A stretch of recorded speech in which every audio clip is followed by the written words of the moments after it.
Hey everyone, lovely to see you today. This is Speaking Music, and we are going to be talking about singing.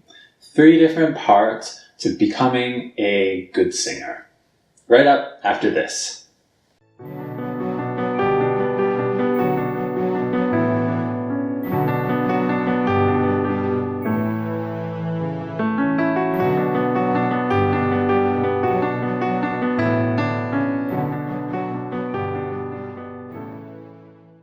So we're going to break down singing into 3 different parts. The first part is just physically. What is actually going on with singing? Next part is, we're going to call it your ear, or like hearing it, understanding if you're hitting the right tone, rhythm, all of that good stuff. And the last part is your mind. Because in our mind, we have so many confusions about what's going on with singing. A lot of people get tripped up just on that part.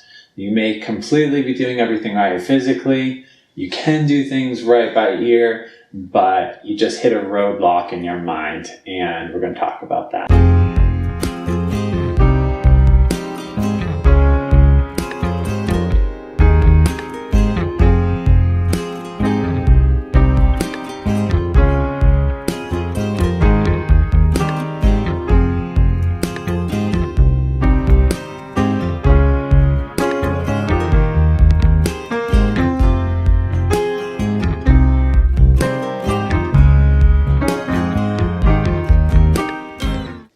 So first, let's talk about our physical bodies and singing. There's pretty much 3 parts to this. One is our power supply. That is our lungs, which have the air, which create the pressure in order to sing. The diaphragm, which draws in creates space in order for our lungs to actually expand and have that pressure. That is one section. The lowest section, which is our powertrain. And then once it gets past that, it actually gets into our vocal cords. This is what is actually making the sound. Our vocal cords are a combination of cartilage and muscle. Whenever there's muscle involved, then we have things that we can work on and strengthen and fine-tune in our body. So that is something that we're going to be talking about later. But that's pretty much what creates the sound. And once it leaves our vocal cords, it goes into our throat and our head, which is all resonators.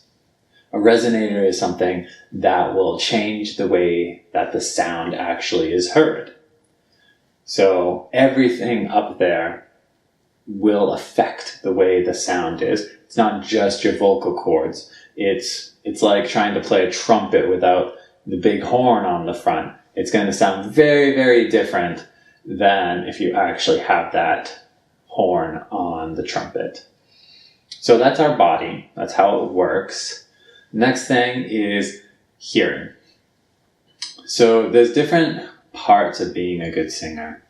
And we're going to have to think about our tone. What is the actual notes we're hitting, and are we hitting those correctly? There's a lot of different tools you can use to figure that out, but a lot of it is natural. If you hear music and you enjoy it, then you probably have an ear that's good enough to be able to match pitch and actually be able to hit that tone correctly. But there's also different apps and stuff that you can check yourself if you want to. We have rhythm, that's actually staying with the music. Once again, that just comes down to hearing. Comes down to listening where you're at to a certain point and then letting your body take over, because we're naturally inclined to music anyway. And sometimes people will actually overthink this instead of just getting in there and going with the flow. Another part of our listening skills will be volume. Deciding if it's appropriate to sing loud or to sing quiet, get a little more intimacy into parts of it, all has to do with how we are singing it. It's not just, this is what's coming out, this is what the volume's going to be right now. No, we literally want to be very intentional about how we sing it, what volume that is. And the last part we're going over, like I said before, is the mind. Now, a lot of people don't think they sing good because of things that they've heard before. And singing is definitely a mind game at times. Now, this will depend on what level you want to become as a singer. And I think any level that you're happy with is perfect for you. You don't need to be the top of American Idol in order to be a good singer. You don't have to win a certain, contest here or there, or whatever. It just depends on what you want from singing. Some people just want to be able to sing in the car with their friends and not be embarrassed, or sing karaoke on Friday nights. Those are all fine goals. We want to have fun with music, we want to be confident with it, and it should just be a part of us. So a lot of people have issues with mind games, and it's not just stage fright. It's in the middle of singing, all of a sudden you think, I can't hit this note, and then your body won't. It's about visualizing things in different ways in order to actually get what you need in your singing. That's why a lot of kids don't have problems with this when they're young, because they just sing, whatever comes natural. No one should be judging them the way they're singing. But as we get older and people start critiquing us on the ways we're singing, it starts to get in our head that we're just singing things wrong, or we can't do certain things, and those type of thoughts in our head are not helpful. Obviously, if we're hitting wrong notes, we want to work on that, but it's not that you can't hit those notes right. It's just that you need to work on it in a different way.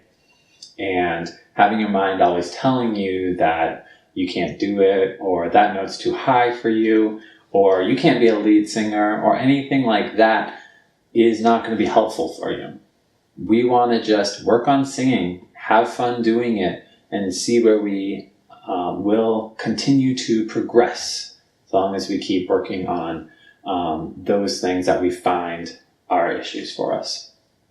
If you want to work on certain parts of singing, I have an entire playlist of singing exercises that you can work on every single day right on my channel. So click the subscribe button to check out more videos that I will be posting, but go to my channel to check out that playlist, or look in the link below to click on it, in order to just keep working on that every single day. Music is a journey, singing is a journey, and we need to keep working on it in order to get where we want to be. Have a great day, guys.